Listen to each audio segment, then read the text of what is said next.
Já está online, professor. Obrigada. Bom dia a todos. Obrigada por estarem aqui hoje, em pleno sábado. Eu vou aproveitar esse espaço que tivemos para falar sobre a nossa residência. Eu estou aqui divulgando agora a nossa residência. Eu sou a professora Diana Rodrigues de Pina. Eu sou do Departamento de Doenças Tropicais e Diagnóstico por Imagem, da Faculdade de Medicina de Botucatu, e atualmente eu sou coordenadora da residência em Física Médica pela Faculdade de Medicina de Botucatu. Eu vim aqui brevemente falar para vocês, com vocês, sobre a abertura desse edital. Então, é um processo seletivo cujas inscrições é do dia 25 de outubro a 5 de novembro, somente pela internet, e estão abertas as inscrições desse processo seletivo para preenchimento de vagas da residência em Física Médica nas 3 grandes áreas, em radiodiagnóstico, radioterapia e medicina nuclear. Mais abaixo, nós vamos ver o quadro de vagas, onde nós temos 2 vagas para o radiodiagnóstico, uma vaga para a área de radioterapia e uma vaga para a medicina nuclear. Vai passar aqui daqui a pouco o link, né, onde vocês podem ler esse edital com maior atenção. Eu espero que vocês, dentre as residências que vocês escolherem, eu acho que vocês têm que prestar em todos os lugares, mas não deixe Botucatu fora da lista. A gente tem um programa muito bom, ótimo em residência. Todos os nossos alunos da radioterapia passaram na prova da Comissão Nacional de Energia Nuclear, da radioterapia, da medicina nuclear também, né? Então, a gente tem apesar do curso ser muito novo, a primeira turma é de 2019, todos os nossos alunos foram aprovados nas provas aí que são requisitos para estarem atuando e respondendo como responsável por serviços de radioterapia e medicina nuclear no mercado. Então, acho que a maior excelência que mostra a nossa residência é a aprovação dos nossos ex-alunos, né? Corre aí o link para inscrição para a nossa residência. No radiodiagnóstico, eu devo informar que a gente atende toda a nova RDC 330, né? E a gente tem todos os equipamentos para testes para ultrassom e ressonância magnética, excelentes profissionais como tutores, quase todos, eu acho que 70% com título de doutor e até com pós-doutorado na instituição. Então, chamando aí vocês para a nossa residência, os que formaram aí em Física Médica, venham para Botucatu, além de ser a cidade dos bons ares, a terra do Saci tem um excelente curso de residência em Física Médica. Eu fico muito honrada em ser coordenadora dessa residência. Vocês têm alguma pergunta sobre a residência, sobre a nossa residência?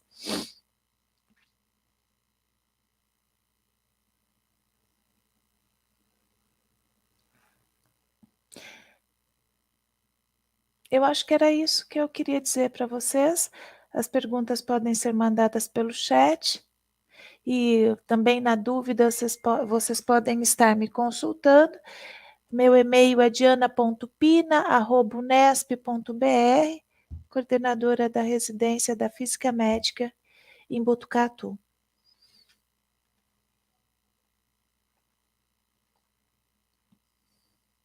Obrigada. Obrigada, Beatriz, obrigada pelo espaço. Muito obrigada, professora, por falar sobre a residência tão importante para a Física Médica. E agora a gente vai para os trabalhos orais, as gravações dos trabalhos orais.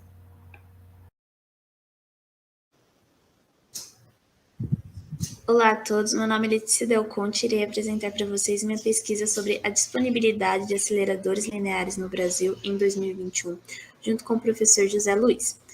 Antes de começar, queria enfatizar algumas reportagens que encontramos na internet. Sem radioterapia no Amapá, pacientes com câncer lutam para sobreviver. Cerca de 5.000 pessoas morrem por ano por falta de radioterapia. Roraima continua sem serviço de radioterapia. Falta de aparelhos de radioterapia prejudica tratamentos de câncer no país. Desigualdade regional afeta diagnóstico e tratamento de câncer. Essa pesquisa é exatamente sobre o impacto que a falta de serviços causa na vida das pessoas. Para isso, sabemos que a estimativa de novos casos de câncer para 2022 será de 625 mil e que 60% dos pacientes com câncer precisam de radioterapia. Esse trabalho ele fala sobre a quantidade de aceleradores que são usados na teleterapia, já que a radioterapia pode ser dividida entre braquiterapia e teleterapia. A braquiterapia ou radioterapia interna usa fonte de radiação em contato direto com os tecidos a serem tratados. E a teleterapia ou radiação externa consiste no tratamento do tumor a uma distância entre o equipamento e a região a ser tratada. Geralmente, essa distância equivale a 80 a 100 centímetros, dependendo da região. E os aparelhos mais utilizados na teleterapia são os aceleradores lineares. Na radioterapia, existem algumas técnicas de tratamento que serão abordadas nesse trabalho, que é a radioterapia convencional ou 2D, radioterapia conformacional ou 3D, radioterapia com intensidade modulada MRT e a arcoterapia de intensidade modulada VMAT. Na radioterapia convencional 2D, a gente tem que é uma técnica que utiliza somente a imagem do raio-x. E na radioterapia conformacional 3D, é uma técnica que utiliza imagens digitais captadas através do tomógrafo, permitindo então aumentar a dose de radiação nos tumores e com isso melhorar os resultados no tratamento. Já a técnica de MRT é uma evolução da técnica 3D, onde permite que seja administrado altas doses de radiação no volume-alvo, minimizando então os tecidos normais. E, por fim, a arcoterapia de intensidade modulada VMAT, de maior tecnologia, que é uma evolução da técnica MRT, onde o acelerador linear ele consegue fazer uma rotação de 360 graus em um arco com uma velocidade muito rápida, distribuindo, então, a dose milimetricamente calculada. Então, onde tratamentos que levavam 40 minutos com a tecnologia de VMAT, hoje podem ser realizados em 3 minutos. O objetivo desse trabalho é mensurar a quantidade de aceleradores lineares e analisar os tratamentos que os serviços oferecem no Brasil.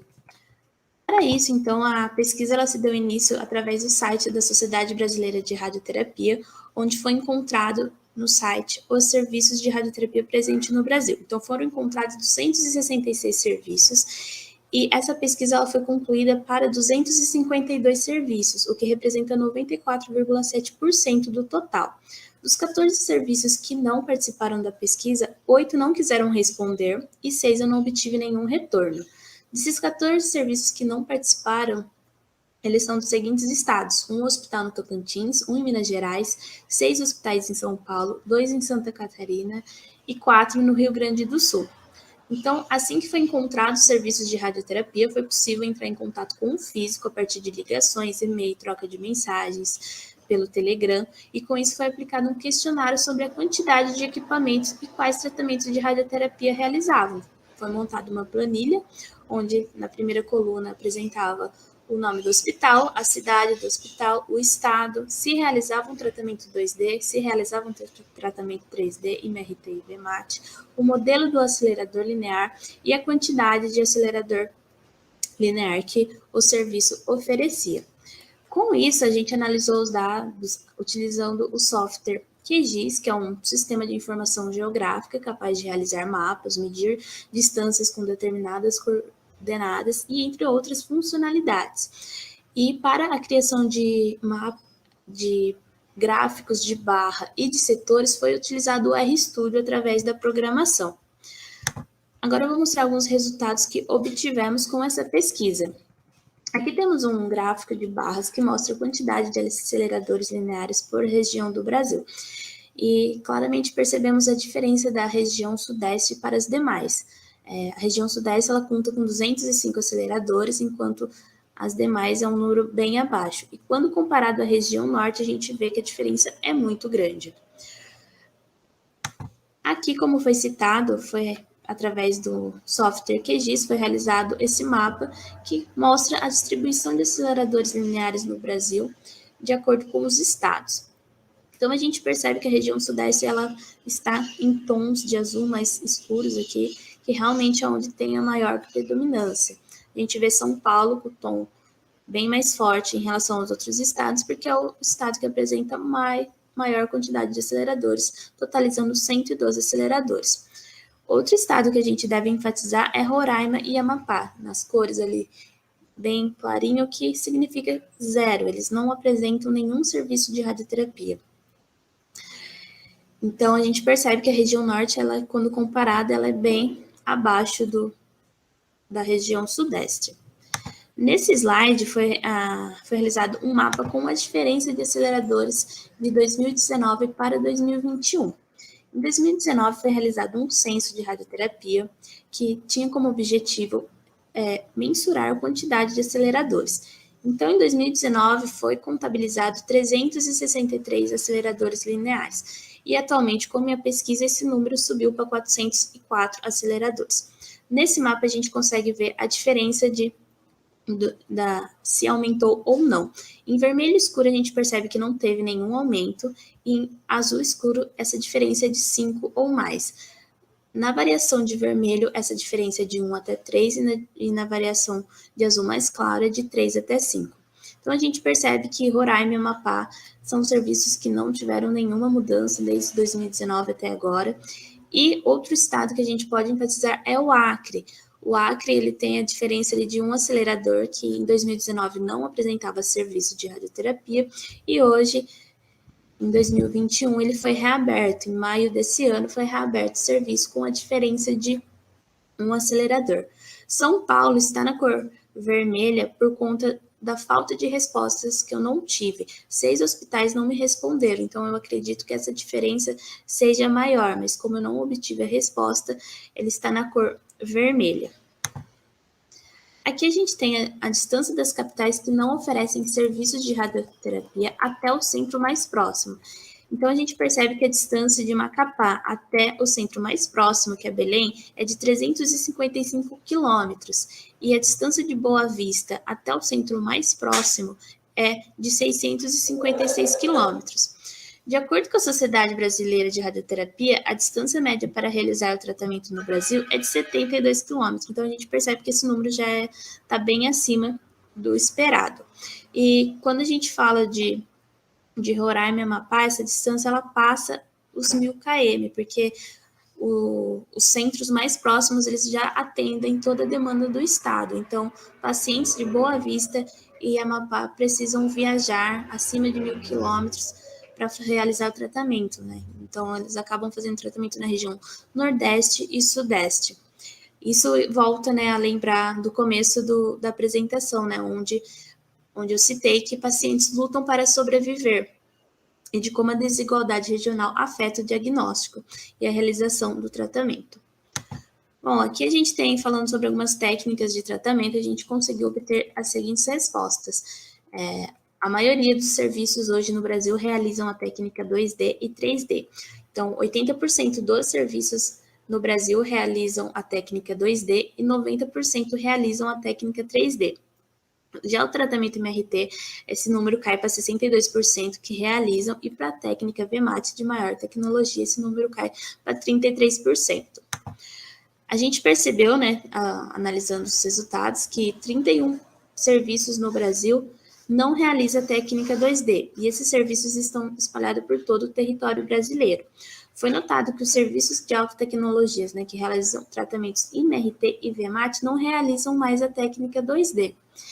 E foi notado também que a técnica VMAT é realizada por 89 serviços no Brasil, e eles estão concentrados na região sudeste. Então, 45 desses serviços estão na região sudeste, 21 na região sul, 13 na região nordeste, 7 na região centro-oeste e apenas 3 na região norte. Bom, aqui a gente tem a conclusão do nosso trabalho, que foi que, através da recomendação da Organização Mundial da Saúde, o ideal seria que tivesse um aparelho de radioterapia para cada 300 mil habitantes. Então, analisando o primeiro mapa, a gente tem a quantidade de aceleradores lineares em 2021 feita pela essa pesquisa, e no segundo mapa a gente tem a quantidade de equipamentos recomendada pela Organização Mundial de Saúde. E a gente percebe, né, que esse número está muito abaixo. Então, os estados lá que não apresentam nenhum serviço, Roraima e Amapá, Roraima deveria ter 2 equipamentos e Amapá deveria ter 3. Assim, até mesmo como São Paulo, que tem a maior quantidade de aceleradores, mas mesmo assim está abaixo. O ideal seria que tivesse 154 aceleradores. Bom, isso nos remete, né, novamente à discussão do primeiro slide, que diz que os pacientes lutam, que a falta de equipamentos causam dificuldade no tratamento. Essa falta de aceleradores lineares, ela pode ser fatal, né, pois quando os pacientes descobrem já a doença e precisam se locomover 1.000 quilômetros ou aguardar na fila de espera, a doença ela já se encontra num estágio avançado. Bom, esse trabalho ele não levou em consideração o índice de desenvolvimento humano ou qualquer outra ferramenta para medir, mas, consequentemente, a gente sabe que a região de São Paulo é a região com o maior PIB do Brasil e da América Latina. Então, com isso, a gente pode concluir que, mesmo com déficit de aceleradores, a região de São Paulo é que apresenta a maior quantidade e apresenta a maior tecnologia quando se fala de radioterapia. Bom, esse trabalho ele pode ser utilizado para políticas públicas e realmente mostrar a atual situação do Brasil. Muito obrigada a todos, e aqui a gente tem as referências do trabalho utilizadas.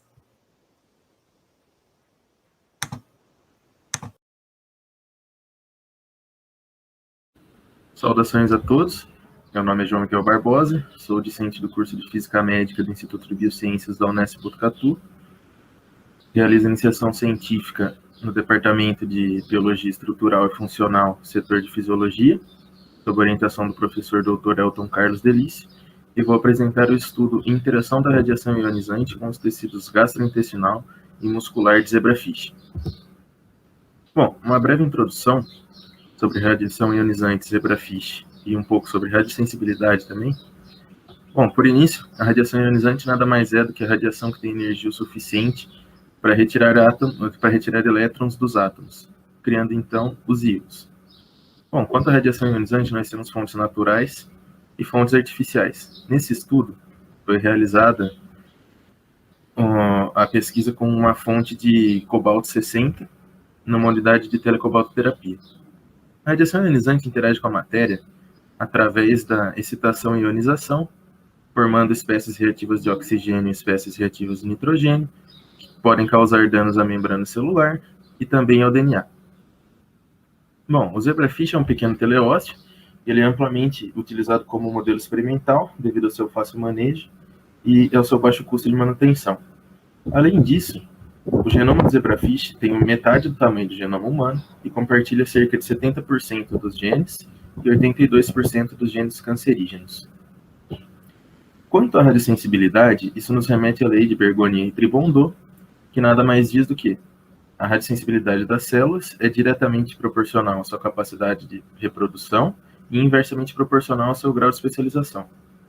Bom, os tecidos-alvo desse estudo, que são o tecido muscular esquelético e o tecido gastrointestinal do zebrafish, no que diz respeito à radiosensibilidade, o tecido muscular esquelético, por ter uma baixa capacidade de reprodução, tem uma menor radiosensibilidade ou uma maior resistência à radiação ionizante, se comparado ao tecido gastrointestinal. Esse estudo tem por objetivo avaliar os efeitos morfofisiológicos no tecido gastrointestinal e no tecido muscular esquelético do zebrafish após a exposição à radiação ionizante na dose única de 2 Gray.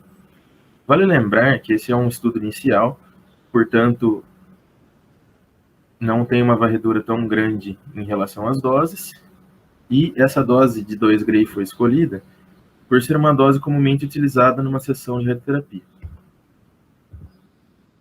Bom, a metodologia, em primeiro, temos a manutenção dos animais, em segundo, a formação dos grupos experimentais, em terceiro, a exposição à radiação ionizante, em quarto, a dissecação, quinto, emblocamento e preparo de lâminas, e sexto e último, a análise histológica. Começando pela manutenção dos animais, os animais foram adquiridos de um produtor autônomo e foram transportados ao biotério de peixes do setor de fisiologia do Departamento de Biologia Estrutural e Funcional. Eles foram acomodados em tanques de alvenaria de 1.200 litros durante 15 dias, o que seria o primeiro período de aclimatação. Nesse primeiro período de aclimatação, o pH foi em torno de 7,2 e a temperatura em torno de 26 graus. Vale lembrar também que foi mantido um ciclo claro-escuro de 12 em 12 horas e os animais foram alimentados 2 vezes ao dia, com exceção dos fins de semana. Após esse primeiro período de aclimatação, foram selecionados aleatoriamente 60 animais, e esses 60 animais foram transferidos para 5 aquários de 18 litros e foi realizada uma nova aclimatação por 10 dias nas novas condições.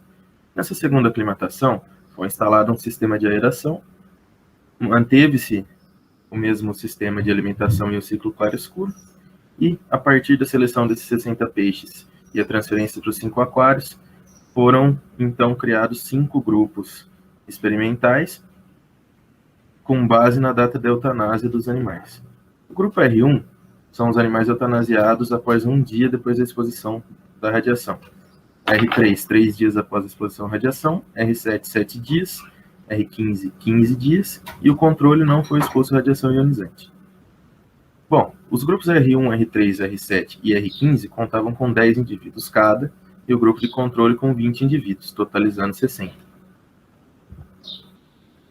Bom, na data da exposição à radiação, os animais foram encaminhados ao setor de radioterapia para exposição à radiação gama numa unidade de telecobaltoterapia Alcyon 2. A dose foi mensurada utilizando uma câmera de ionização calibrada para a energia do cobalto 60 e seguindo o protocolo de dosimetria TRS 398 da Agência Internacional de Energia Atômica. À esquerda, nós podemos ver uma tabela com as especificações do Alcyon 2, com o campo equivalente em 30, a profundidade em 8 centímetros, a distância ao SSD de 80 centímetros, a dose em centigrays de 200, sem utilização de bandeja, porcentagem de dose profunda ou PDP de 70,1, rendimento em centigrays por minuto de 50,8, fator campo 1,109, fator bandeja 1 e tempo de exposição em minutos 5,04. Esse tempo de 5,04 minutos foi o que garantiu a uniformidade da dose nos animais. Quanto às especificações de feixe e campo, nós temos um campo de 30 por 30. À direita, nós podemos ver uma foto dos animais posicionados na unidade de telecobaltoterapia. Bom, a dissecação foi realizada com base no método de Gupta-Mullins, que nada mais é do que uma solução supersaturada de benzocaína, 15 minutos em contato com gelo para fixação dos tecidos. O animal é posicionado no microscópio em uma placa de Petri com parafina envolvida em papel metálico. A dissecação foi realizada com auxílio de instrumentos cirúrgicos e a fixação com auxílio de alfinetes. Após a dissecação dos órgãos, eles foram submergidos em solução de glutaraldeído a 4% para fixação e posterior armazenamento a 10 graus Celsius de refrigeração. À direita, nós podemos ver o intestino dissecado com as indicações do intestino distal, intestino proximal e bulbo intestinal. Bom, seguindo para o emblocamento e o preparo das lâminas, os tecidos que haviam sido fixados em glutaraldeído 4% foram desidratados e mergulhados em parafina. Após atingirem solidez, eles foram cortados no micrótomo com uma espessura de 4 micrômetros e, posteriormente, os cortes foram corados com metoxilina e eosina. À esquerda, nós podemos ver acima uma lâmina de músculo do grupo R3, ou seja, que foi eutanasiado após 3 dias da exposição à radiação, um aumento de 40 vezes, e uma lâmina de intestino do grupo R3, um aumento de 20 vezes. Quanto à análise histológica, ela foi realizada em um microscópio modelo Olympus CX23 e foi realizada a mensuração de diâmetro de fibras musculares, comprimento de velocidades intestinais e a contagem das células intestinais. À esquerda, nós podemos ver uma lâmina de intestino com as indicações da mensuração das velocidades. Ao centro, nós podemos ver uma lâmina de músculo com mensuração de diâmetro de fibras. E, à direita, uma lâmina de intestino com a contagem de células e também a medição das velocidades. Quanto aos resultados, nós temos aqui o primeiro gráfico. Ele é um box plot de contagem das células intestinais. Foi realizado um teste ANOVA seguido de post-hoc de Dunnett. E nós podemos perceber que o grupo R1 e o grupo R7, em relação ao controle, foram os que mais apresentaram diferenças. O grupo R1 teve uma queda drástica na contagem de células, ou seja, já no primeiro dia após a exposição à radiação ionizante já foram detectadas alterações. E o grupo R7 teve um aumento considerável. Podemos concluir desse gráfico que após um dia a exposição à radiação ionizante houve uma queda no número de células e um aumento após 7 dias e após 15 dias um retorno à homeostasia do organismo. Bom, no segundo gráfico do comprimento das velocidades intestinais, nós podemos notar que o grupo R1 e o grupo R3 se destacaram em relação ao controle. O grupo R1 teve uma queda no comprimento das velocidades e o grupo R3 teve um aumento. Ou seja, um dia após a exposição à radiação ionizante, nós podemos perceber que houve uma atrofia das velocidades intestinais. Após isso, no grupo R3 houve um aumento e no grupo R7 e R15 o retorno da homeostasia do organismo do indivíduo. O terceiro e último gráfico é um boxplot do diâmetro das fibras musculares. Aqui nós podemos ver que o grupo R1 foi o que sofreu maior interação da radiação. Ou seja, se for comparado com o controle, o grupo R1 apresenta um aumento do diâmetro dessas fibras musculares e após 3 dias a exposição à radiação, houve um retorno à homeostasia. Bom, nós podemos concluir que o modelo experimental é eficaz, se mostrou eficaz no estudo da interação da radiação ionizante com os tecidos gastrointestinal e muscular. Houveram, sim, identificação de alterações morfofisiológicas em ambos os tecidos, ou seja, os grupos que mais foram alterados foram os grupos R1 e R3.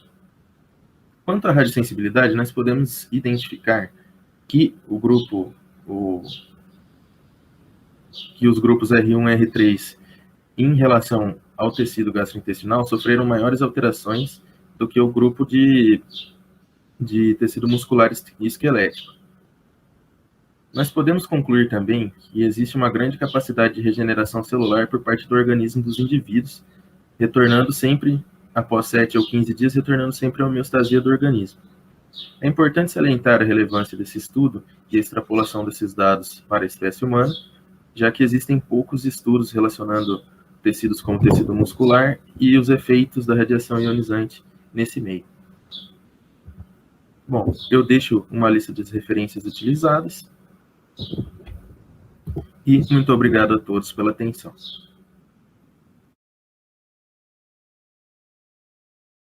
Olá, me chamo Eduardo Samonhashi e hoje irei apresentar um trabalho realizado no Serviço de Medicina Nuclear da Faculdade de Medicina de Botucatu, intitulado A Estimativa do Fator de Transmissão de Aventais Pumbríferos para as Energias de Radiação mais utilizadas em serviços de medicina nuclear.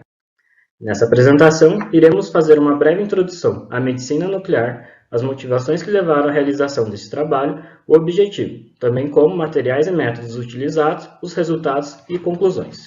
Iniciaremos então com uma breve introdução à medicina nuclear. A medicina nuclear é uma especialidade médica que faz o uso de fontes de radiação ionizante não seladas para fins de diagnóstico ou terapia, utilizando radionuclídeos marcados com moléculas de interesse biológicos, também conhecidos como radiofármacos. Como mostrado na figura ao lado, nós temos um elemento radioativo, mais um fármaco, formando assim então um radiofármaco. A escolha dos radionuclídeos utilizados tanto para diagnóstico quanto terapia em medicina nuclear se dá com base em algumas características das radiações emitidas por esses radionuclídeos, como por exemplo o tipo de emissão, a meia-vida e a afinidade de marcação com certas moléculas. No caso das emissões do tipo gama, por serem altamente penetrantes, são ideais para utilização em diagnóstico por imagem. Já as radiações do tipo alfa e beta, por possuírem uma alta deposição de energia, são mais utilizadas em modalidades de tratamento. O Tecnes 99 metastável é o radionuclídeo mais utilizado em serviços de medicina nuclear. Possui uma meia-vida de 6 horas e a energia de radiação gama emitida por ele é em torno de 140 kV. Essa energia corresponde a 89% das emissões. Já o iodo 131 possui uma meia-vida de 8 dias e emissões do tipo beta- e gama, sendo assim ideal para utilização tanto em diagnóstico por imagem quanto em terapias. A energia da emissão gama do iodo 131 é em torno de 364 kV, correspondendo a 81,5% das emissões.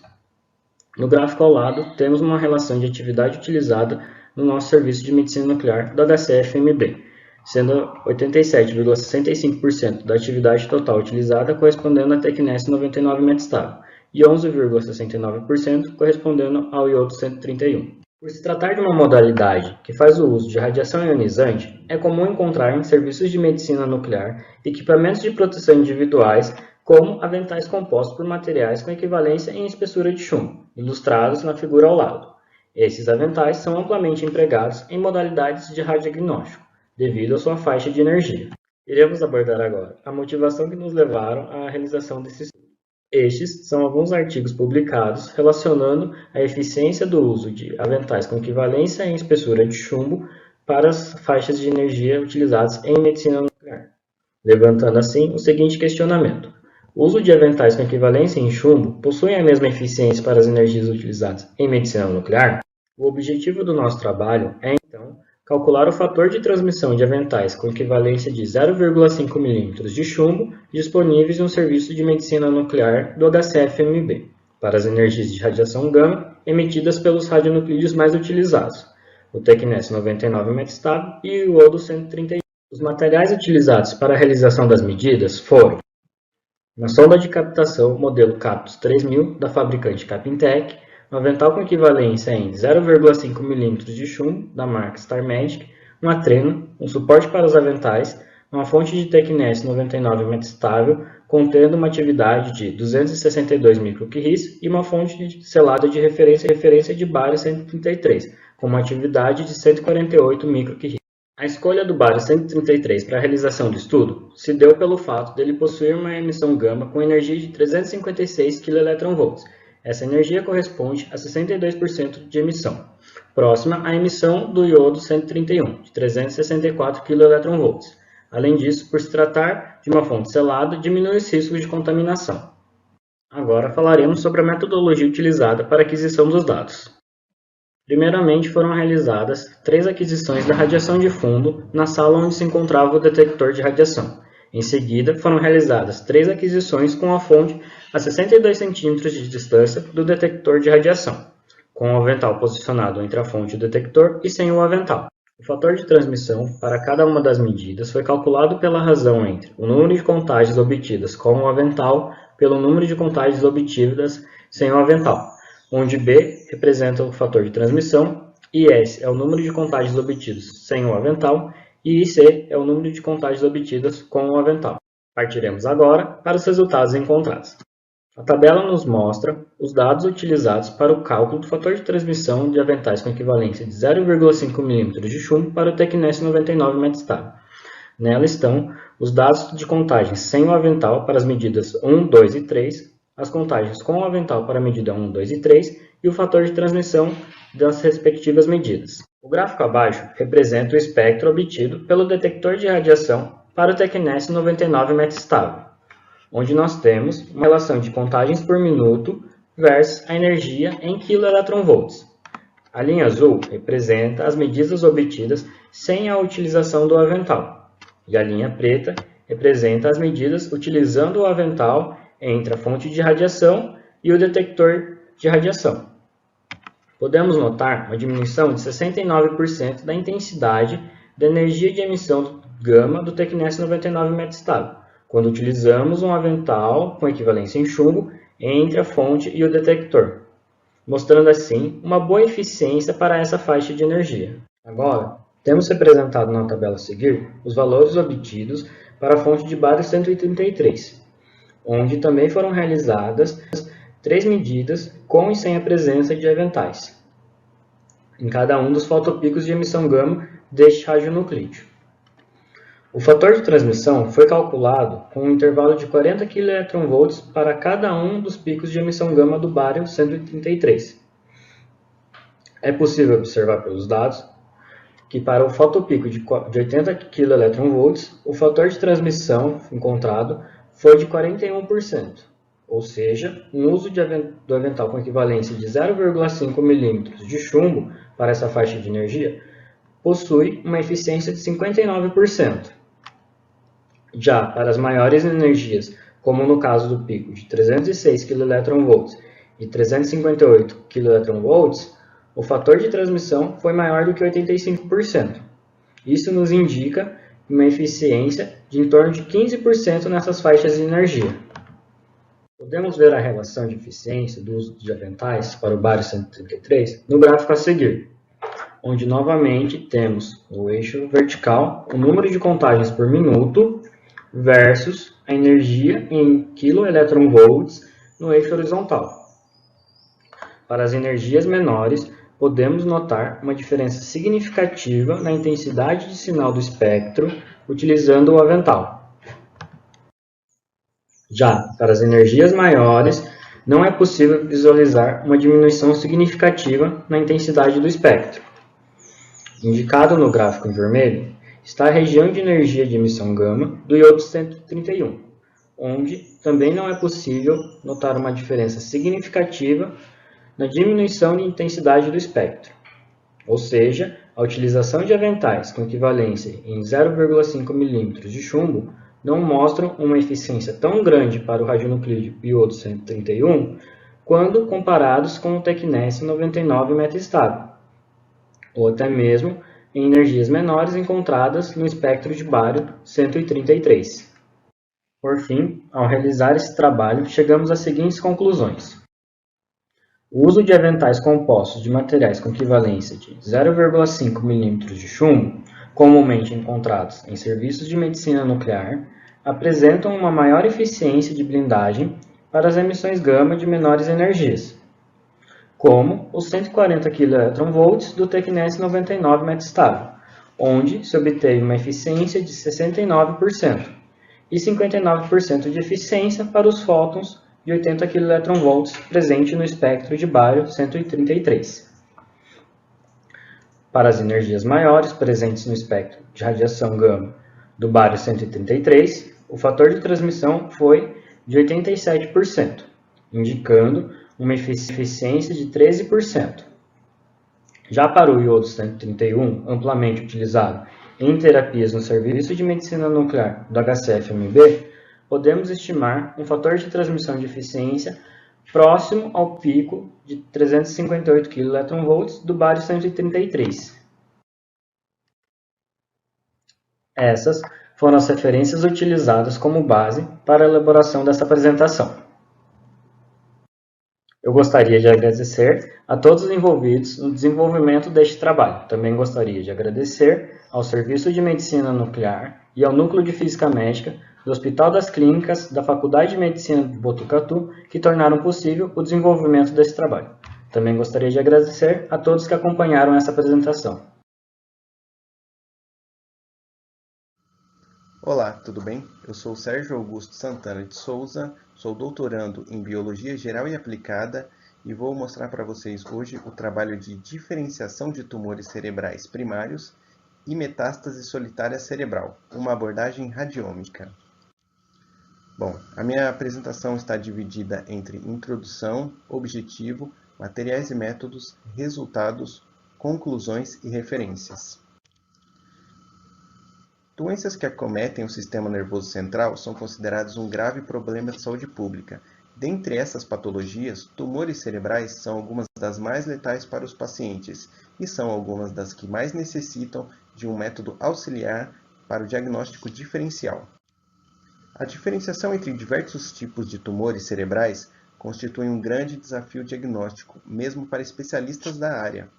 E a diferenciação é de suma importância, pois resultam em condutas médicas distintas, como por exemplo, aqui nós temos duas imagens, e para nós leigos pode muito bem parecer que se tratam de dois tumores iguais, porém, um especialista da área poderia nos dizer que um se trata de um glioma grau 3 e o outro uma metástase solitária cerebral, que se originou em algum outro órgão e acabou migrando para o cérebro. Em muitos casos, o diagnóstico definitivo só pode ser alcançado a partir de uma biópsia estereotáxica do cérebro, o que acarreta um certo risco de mortalidade. Nesse contexto, o aprendizado de máquinas tem sido amplamente utilizado na medicina diagnóstica para a classificação ou diferenciação dessas lesões.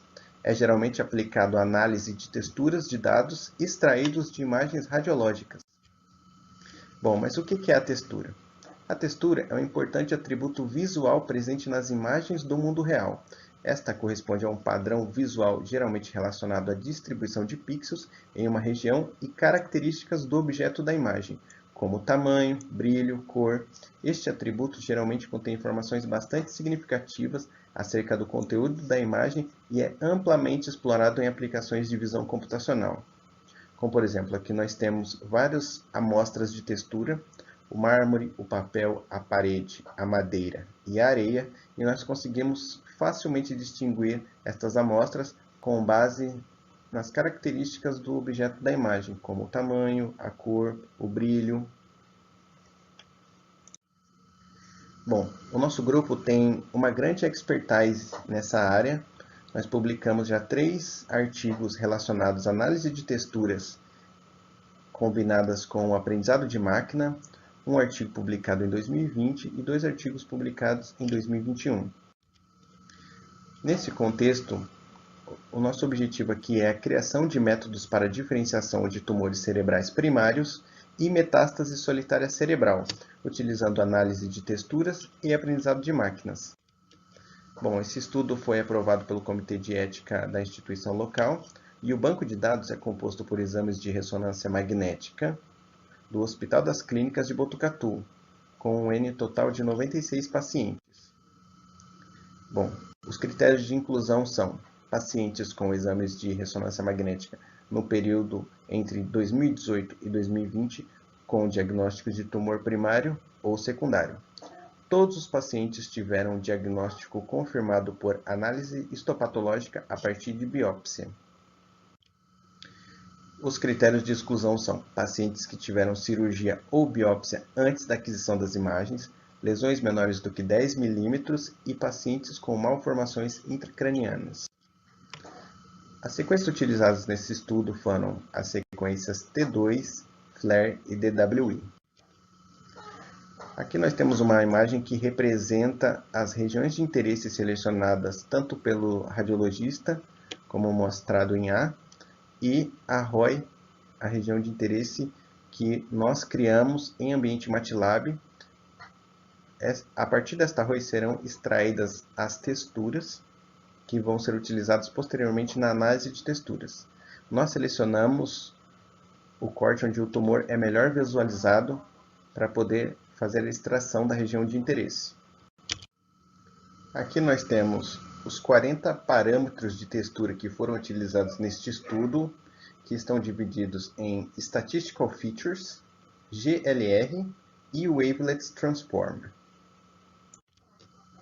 Bom, e como que funciona essa análise de textura? Bom, nós temos então as etapas em que nós temos uma imagem original, depois é feita a segmentação ou realce dessa região de interesse, depois nós vamos extrair as texturas correspondentes a essa região de interesse e fazer a análise de texturas.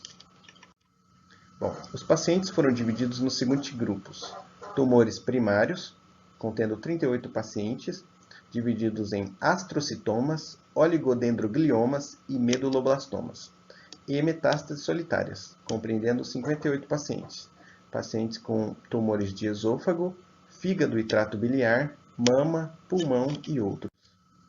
Utilizamos 3 diferentes métodos de classificadores estatísticos de aprendizado de máquina para a diferenciação desses grupos. São eles o Support Vector Machine, o Random Forest e o Stochastic Gradient Descent. O nosso banco de dados foi dividido em 70% da amostra para o treinamento e 30% da amostra para o teste. A amostragem foi feita com um cross-validation de 10 folds estratificado e a seleção de texturas mais relevantes foi feita através dos métodos Gain Ratio e Gini Index. Bom, os resultados. Em relação a FLAIR, para os 3 classificadores utilizados, nós tivemos resultados de acima de 88,7%. Todos os classificadores atingiram resultados acima de 90% para a acurácia e de até 95,5 de área sobre a curva para o Support Vector Machine. Como podemos ver, esses são resultados excelentes. Segundo Carter et al. De 2016, resultados acima de 80% são ótimos e resultados acima de 90% são excelentes. Em relação ao DWI, nós tivemos resultados também muito interessantes para o Support Vector Machine e o Stochastic Gradient Descent. Nós tivemos resultados acima de 90%, chegando a 93,9% de acurácia e 97,5% de área sobre a curva. Para a sequência T2, nós obtivemos também resultados impressionantes. Para o Random Forest, nós tivemos resultados acima de 90% para todas as métricas utilizadas, principalmente para a acurácia 91,8% e para a área sobre a curva de 97,3%. Os outros resultados para o Stochastic Gradient Descent estão ótimos, acima de 80%, e o SVM são resultados utilizáveis, acima de 70%. E na prática, qual que é a importância desse trabalho? A importância é que se um médico estiver em dúvida se um tumor possa ser de origem primária ou secundária, ele pode utilizar esse método para auxiliá-lo a tomar a decisão correta. Extraindo as texturas dessa lesão, o algoritmo pode devolver uma probabilidade dessa lesão pertencer a um grupo ou outro, em vista que o algoritmo apresenta alta confiabilidade para diferenciar essas patologias. E qual que é o futuro? O futuro é que essa ferramenta associada a dados clínicos de pacientes possui um potencial de auxiliar profissionais médicos em decisões clínicas e potencialmente diminuir o número de análises invasivas para confirmações histopatológicas. E não substituir a avaliação médica, como no caso da imagem aqui. Concluindo, desenvolvemos um método inovador para a diferenciação de tumores cerebrais primários e tumores cerebrais solitários, baseados na associação entre aprendizado de máquina e análise de texturas. O método é rápido e apresenta uma classificação confiável para a investigação de lesões tumorais. Essas são as referências. Muito obrigado.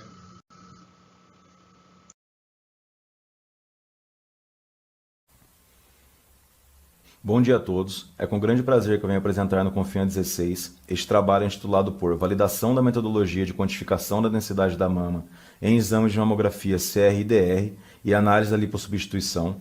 Este trabalho foi desenvolvido por mim, Alexandre, que faço parte do Instituto de Biociências de Botucatu, e minha orientadora, a professora associada Diana Rodrigues de Pina, que é da Faculdade de Medicina de Botucatu. E nós fazemos parte do Laboratório de Física aplicado ao radiodiagnóstico, LAFAR. Então aqui é um breve sumário dos tópicos que eu vou abordar no decorrer da apresentação. Então a mamografia ela continua sendo a técnica mais adequada para o rastreamento do câncer de mama, podendo detectar precocemente possíveis lesões devido à alta resolução espacial, ou seja, alta capacidade de detectar estruturas pequenas e próximas no exame. De acordo com o INCA, no Brasil estima-se 66.280 novos casos para o ano de 2021. E como que é feito esse diagnóstico na rotina clínica? Ele é realizado de uma forma subjetiva por especialistas da área de radiologia, onde esses têm um score de 25% para classificar a densidade da mama no exame. Então a quantificação do tecido fibrogandular recebeu notável importância, uma vez que a alta densidade da mama está diretamente relacionada com o desenvolvimento de neoplasias malignas. Então aqui é uma figura ilustrativa mostrando como que é composta a mama. Basicamente ela é composta por tecido fibroso e glandular, que a gente chama de tecido fibroglandular, e tecido adiposo. A figura 2 mostra o exame de mamografia, as duas projeções no caso, que é a médio lateral oblíqua e a crânio-caudal. Quais fatores que influenciam a lipossubstituição da mama ou na densidade da mama em si, né? Então é o uso de álcool, sedentarismo, reposição hormonal por um longo período de tempo, alimentação desbalanceada, tabagismo, obesidade, gravidez do primeiro filho após os 35 anos ou não ter filhos e fatores hereditários. Então, como que é feita a classificação BIRADS da glandularidade da mama? Ela é separada em mamas predominantemente adiposas, áreas densas esparsas, heterogeneamente densas e extremamente densas. E cabe ressaltar que mamas extremamente densas há uma diminuição da sensibilidade do exame de mamografia. Então, como mostra aqui abaixo o gráfico de coeficiente de atenuação linear por energia, a gente vê que o tecido fibroglandular e o tecido adiposo têm uma atenuação bastante diferente. Então, no exame, a gente consegue distinguir essas estruturas visualmente. Porém, quando se trata de, por exemplo, um carcinoma ductal infiltrativo, a atenuação dessa estrutura é muito próxima ao tecido fibroglandular, o que dificulta muito a distinção de uma forma visual no exame.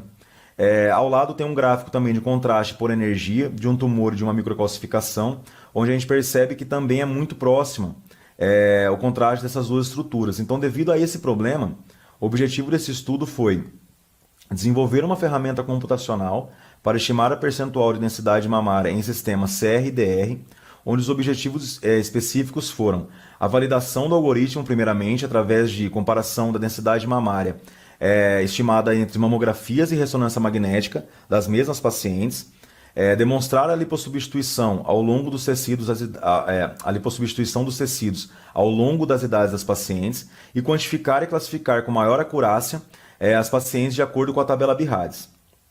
Então, o nosso banco de dados foi composto por exames retrospectivos de pacientes do Hospital das Clínicas da Faculdade de Medicina de Botucatu, em parceria com o Dr. Eduardo Pessoa, mastologista, e esse estudo foi devidamente aprovado pelo Comitê de Ética em Pesquisa dessa instituição.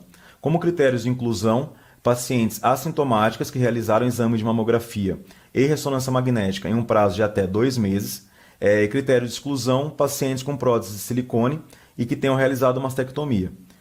E o algoritmo foi desenvolvido na plataforma MATLAB, versão 2021. Aqui são os equipamentos que a gente utilizou no decorrer do estudo, então um mamógrafo DR, um mamógrafo CR e uma ressonância magnética. Os 3 equipamentos são encontrados no Hospital das Clínicas da Faculdade de Medicina de Botucatu. Então, na validação do método, aqui descreve o funcionamento, o fluxograma do funcionamento do algoritmo de ressonância magnética, onde a gente seleciona as imagens, nesse caso variou de 80 a 110 imagens por pacientes. Após isso, elas passam por alguns filtros. A gente faz a seleção da ROI, que é a região de interesse, onde a gente classifica manualmente a periferia da mama, direita e esquerda, em todos os exames. Após essa etapa, o algoritmo vai criar um histograma e no final ele vai resultar a densidade da mama de forma volumétrica das pacientes. Então, e alguns estudos também utilizaram essa mesma forma de utilizar a ressonância magnética com verdade absoluta. E é dessa forma que a gente está também validando aqui. Aqui já é o funcionamento do algoritmo de mamografia. Então, a gente entra com a imagem DICOM. O primeiro filtro que ela sofre é um filtro de mediana para retirada de ruídos de fundo e expor apenas os tecidos biológicos que a gente quer trabalhar. Após isso, vai passar por uma ferramenta chamada limiar de Otso, onde essa ferramenta amplia as diferenças interclasses e expõe apenas o tecido que a gente quer analisar, nesse caso, o tecido fibroglandular, criando uma máscara binária. Após isso, as imagens vão passar por uma ferramenta chamada SDNR, que é a razão sinal ruído diferencial. Essa ferramenta ela vai varrer pixel a pixel, projetando volumetricamente essa estrutura.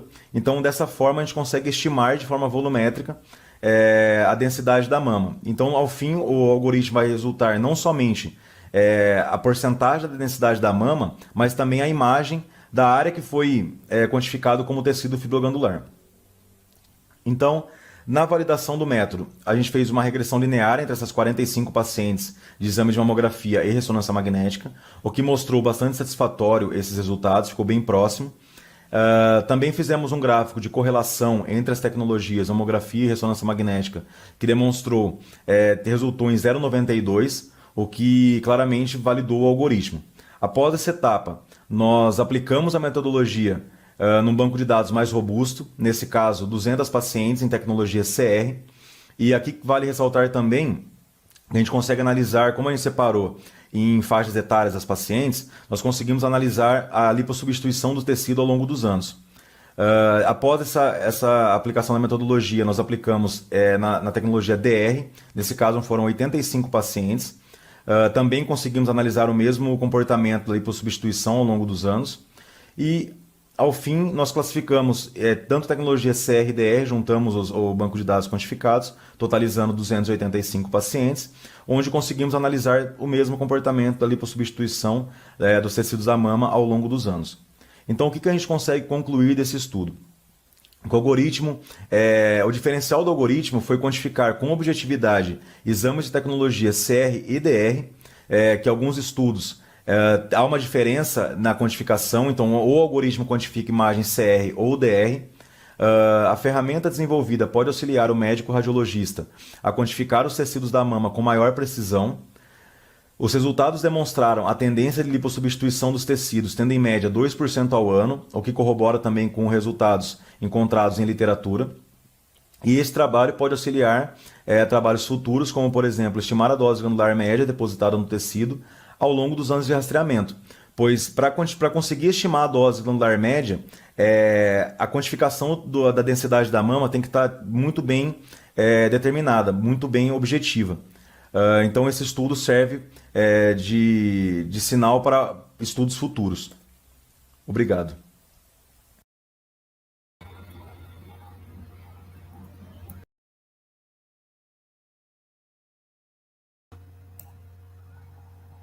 Bom, pessoal, primeiramente a gente queria agradecer a nossa patrocinadora Rádio Med por, além de nos dar todo o apoio para a realização do evento, nos proporcionar o sorteio de 2 cursos de proteção radiológica em radioterapia. Então, eu vou transmitir aqui o site para a gente fazer o sorteio, ok? Aqui temos os nomes, 2 sorteados.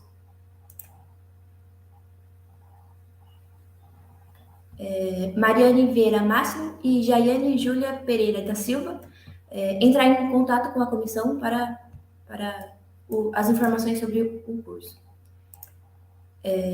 Agora passo a palavra à professora Diana Pina e Ana Luísa Milani.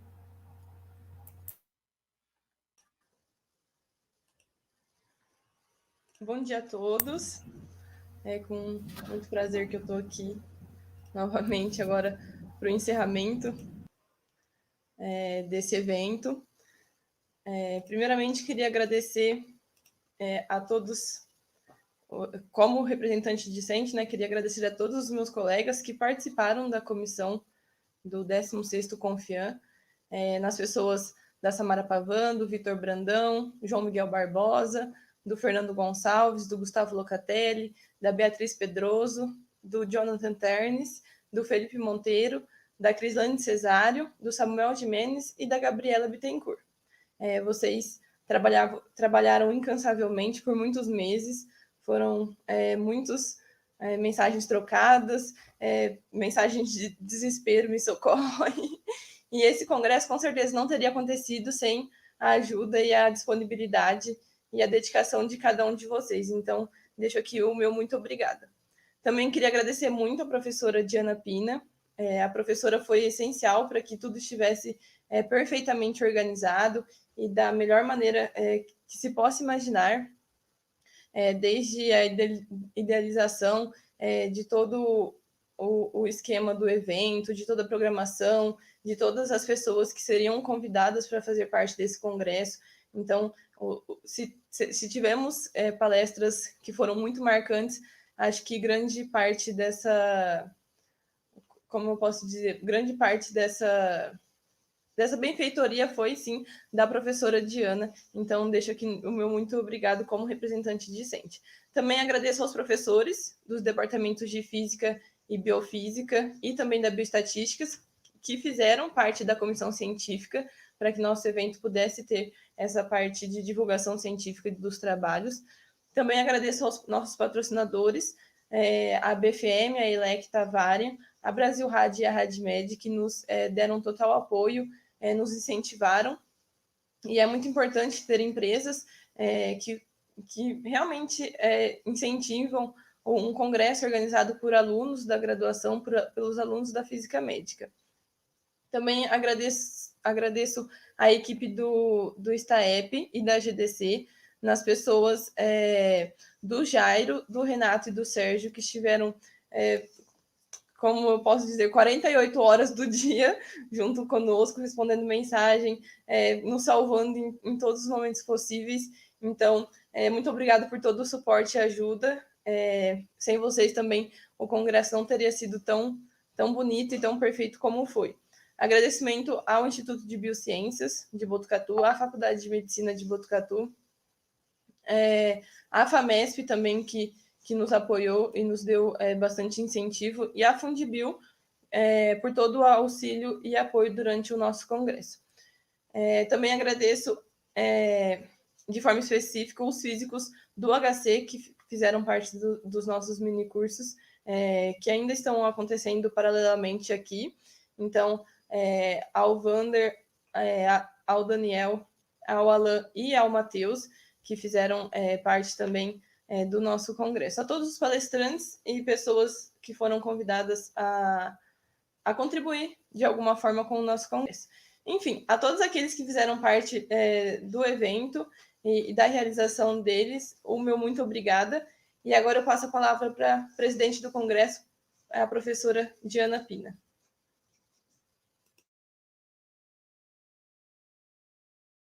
Professora, o seu microfone está desligado. Obrigada, desculpa. Obrigada, Ana Luísa. Estamos chegando aí ao final de mais um Confian, 16º Confian, caros participantes, palestrantes e todos aqui presentes. Obrigada pela participação nesse 16º Confian. Esse evento ele foi realizado de forma virtual em razão do isolamento social imposto pelo decreto do governo do estado de São Paulo e demais recomendações das autoridades municipais e universitárias relativas à pandemia do coronavírus. Isso foi um grande desafio para nós todos. Esse congresso ele foi idealizado para ser realizado no ano passado, né, presencial, e isso não pôde acontecer devido à pandemia, e a gente reorganizou isso de uma maneira virtual, com muitos medos e muitas inseguranças, né, porque eu acho que o nosso maior receio é não saber como é que seria a resposta de quem estivesse nos assistindo, porque quando você está presencial, você consegue olhar para a carinha de quem está assistindo, né, dos participantes, e você consegue até mudar uma apresentação e dar mais enfoque nessa. Mas, como nossa primeira experiência em congresso, usando essa plataforma nova, foi a primeira vez usada no Instituto de Biociência, eu quero dizer assim que nos surpreendeu imensamente, né? Eu acho que a participação de vocês no chat, com perguntas, com interações o tempo todo, isso tornou-se assim o congresso muito rico. Nós tivemos em torno de 210 inscritos, eu agradeço a cada um de vocês. Nós tivemos muito contratempos nesse evento e a gente tentou resolver todos eles e passar para vocês a maneira mais perfeita que a gente pudesse organizar aqui. Eu espero que vocês tenham gostado e na posição de presidente dessa comissão, né, eu venho aqui agradecer ao Instituto de Biociências da Unesp, do campus de Botucatu, ao diretor do Instituto, o professor associado Luiz Fernando Rolim de Almeida, a diretora da Faculdade de Medicina do campus de Botucatu, professora associada Maria Cristina Pereira Lima, ao coordenador do curso de graduação em Física Médica, professor Luiz Antônio Justulin, a toda a comissão organizadora. Quando eu aceitei presidir esse evento, eu não imaginei que seria fácil, né? Na segunda leva, que a gente tinha certeza que já não podia ser presencial, mas eu contei nesse evento com uma tropa de elite. Esse congresso é organizado pelos alunos e eles trabalham como gente grande. Eu tenho muito orgulho em ter feito parte desse grupo de trabalhos. Eles trabalharam muito e eu que tenho a experiência de ter participado de todos os tipos de evento em toda a minha carreira, desde nacional, internacional e brasileiros, e locais, inclusive. O Confian cresceu muito e virou um congresso de referência nacional, e tudo isso organizado por alunos. Então, isso é muito orgulho para a nossa instituição, de ver a parte organizacional de cada um de vocês. Eu agradeço aqui, em nome da Ana Luísa, todos os envolvidos nessa organização, e eu não posso deixar de agradecer imensamente a STAEP, no nome do Jairo, que deu todo o suporte, como a Ana Luísa falou, o tempo todo. Eu acho que ele nem piscava, porque ele estava atento a todos os imprevistos. Muito obrigada a todos, e eu espero que vocês tenham gostado, e acreditem, a gente já está aqui, nós estamos todos aqui já pensando no 17º Confian, e a gente pensa em aprimorar e melhorar a cada ano. Então, aguardem e se inscrevam para o próximo, para o 17º Confian, e eu declaro aqui encerrada o 16º Confian. Muito obrigada a todos.